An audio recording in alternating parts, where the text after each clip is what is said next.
Hello trainees. आज हम communication के बारे में सीखेंगे।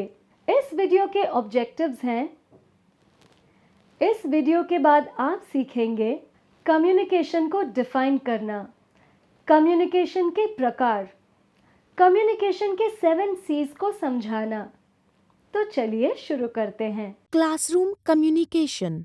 कम्युनिकेशन का मतलब है एक व्यक्ति से दूसरे व्यक्ति तक समझने योग्य जानकारी भेजने और प्राप्त करने की प्रक्रिया।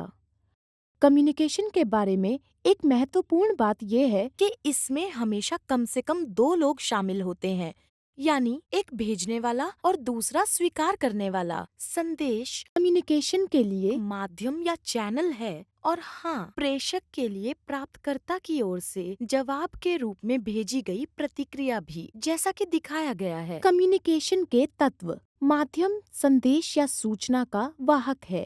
कम्युनिकेशन के लिए 4 प्रकार के माध्यम इस्तेमाल किए जाते हैं। वो है ऑडियो यानी वर्बल कम्युनिकेशन, बोली गई भाषा, ध्वनि या संकेत।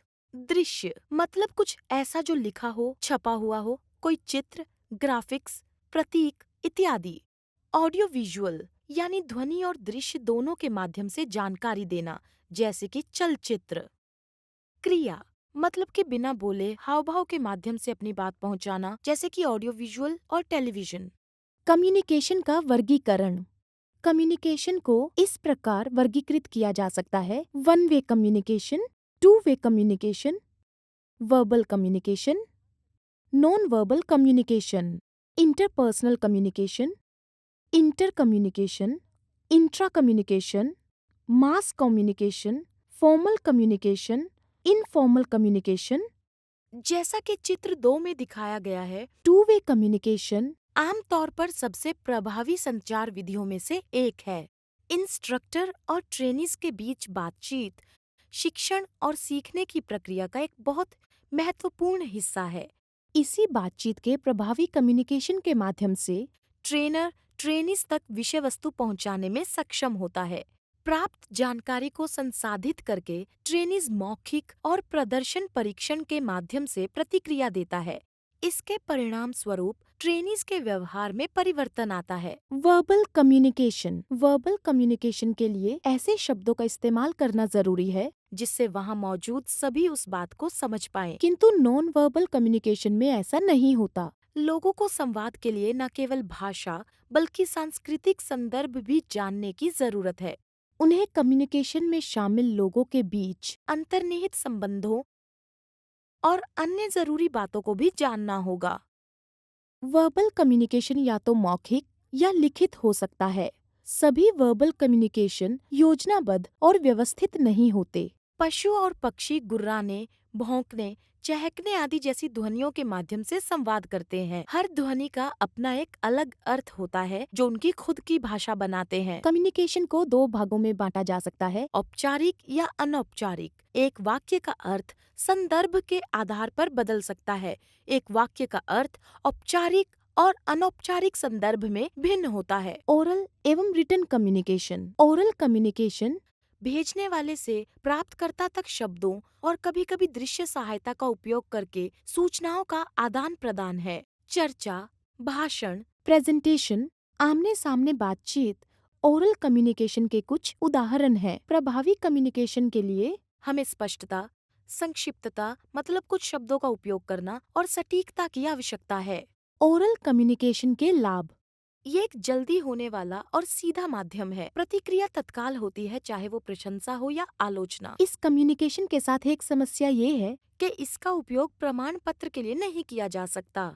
लिखित कम्युनिकेशन। कम्युनिकेशन का कोई भी रूप जो भेजने वाले से प्राप्तकर्ता तक लिखित और प्रलेखित किया जाता है उसे लिखित कम्युनिकेशन कहा जाता है। पत्र, मेमो, शैक्षणिक अनुसंधान पत्र, रिपोर्ट, समाचार पत्र आदि लिखित कम्युनिकेशन के कुछ उदाहरण हैं। लिखित कम्युनिकेशन में रिकॉर्ड, संदर्भ और कानूनी साक्ष्य प्रदान करने का लाभ मिलता है। लिखित कम्युनिकेशन में स्पष्ट, सही और तार्किक फ्लो बनाए रखना महत्वपूर्ण है। इस कम्युनिकेशन में हमें तुरंत प्रतिक्रिया नहीं मिलती। इसकी अपनी सीमाएं हैं, क्योंकि इसमें शारीरिक हाव भाव और आवाज के लहजे से अतिरिक्त मदद नहीं मिलती। कम्युनिकेशन के 7 C's इस प्रकार हैं। स्पष्ट, छोटे, सुने हुए और संवाद वाले शब्द चुनें। सरल भाषाओं का इस्तेमाल करके प्रभावी वाक्य बनाएं। कंप्लीट, सभी प्रश्नों का उत्तर दें, उदाहरण दें और उदाहरणात्मक दृश्य सामग्री का उपयोग करें। जब भी आवश्यकता हो कुछ अतिरिक्त दें। 5 W's और 1 H की जांच करें।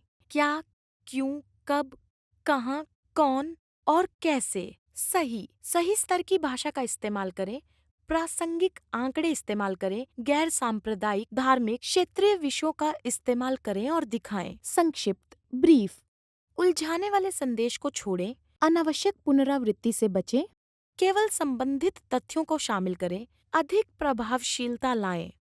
शिष्ट, ईमानदार रहें, प्रशंसा करें, व्यवहार अच्छा रखें और आभारी रहें। दूसरों को चोट पहुंचाने वाले शब्दों का इस्तेमाल ना करें। स्थिर, विशिष्ट तथ्यों और आंकड़ों का इस्तेमाल करें। मौखिक संचार में हाव-भाव का इस्तेमाल करें। ऐसे शब्द चुनें जिससे छवि बने। आवश्यकता पड़ने पर स्वीकृति दें और माफी मांगे। स्पष्टवादी, स्वतंत्र और स्पष्ट रूप से बातचीत करें ताकि ट्रेनी अपना दृष्टिकोण आपसे साझा कर सके। आइए जल्दी नजर डालें अब तक हमने जो सीखा। कम्युनिकेशन में सूचना भेजने वाले और प्राप्तकर्ता के बीच विभिन्न माध्यमों के माध्यम से भेजी और प्राप्त की जाती है। इसके प्रकार हैं एक तरफा, दो तरफा, मौखिक, गैर मौखिक इत्यादि। मौखिक संचार चाहे वो मौखिक हो या लिखित, इसके लिए साझा अर्थों की आवश्यकता होती है। मौखिक संचार तुरंत और सीधा होता है, जबकि लिखित रिकॉर्ड और संदर्भ प्रदान करता है। संचार के 7 C हैं: स्पष्टता, पूर्णता, सही, संक्षेप, शिष्टता, ठोसता और सहजता, जो कि सशक्त संचार स्थापित करने के लिए अति आवश्यक हैं। उम्मीद है कि आपने इस वीडियो में जो सीखा वो समझ भी लिया। तो चलिए मिलते हैं एक और दिलचस्प वीडियो के साथ। तब तक के लिए thank you and good bye.